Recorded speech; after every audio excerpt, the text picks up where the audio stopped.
Adolescent 係好好睇，但係應唔應該同小朋友一齊睇呢？裏邊好多名詞我唔識解嘅喎，咩非自願性單身啊，有毒男子氣概啊，裏邊嘅情節又有校園暴力欺凌，甚至乎殺人，會唔會睇完之後呢，我個小朋友唔敢返學㗎？所以呢套劇究竟可唔可以同小朋友一齊睇？如果真係要共同觀影嘅話呢，家長要做啲咩準備呢？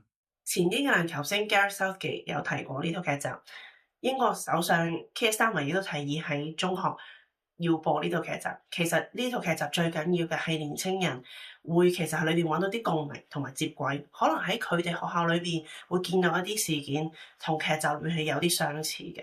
其實我哋會建議最緊要嘅就係家長同埋年青人一齊去討論睇呢套劇集。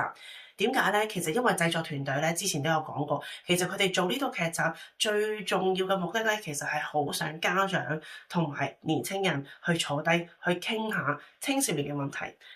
青少年問題從來都有，而同青少年溝通永遠都係好難。你問佢一句，佢答都唔想答。而青少年問題唔係淨係呢個年代先有，其實每一個年代都有嘅。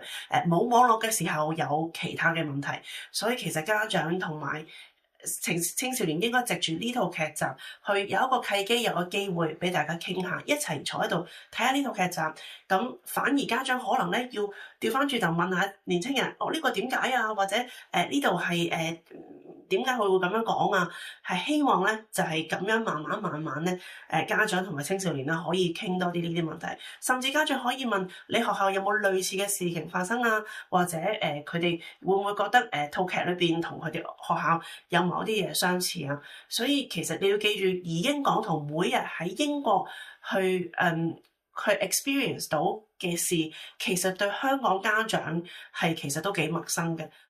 如果想知道更多內容嘅話呢，就要參加心傳所舉辦嘅點同仔女傾 Adolescent 嘅線上座談啦。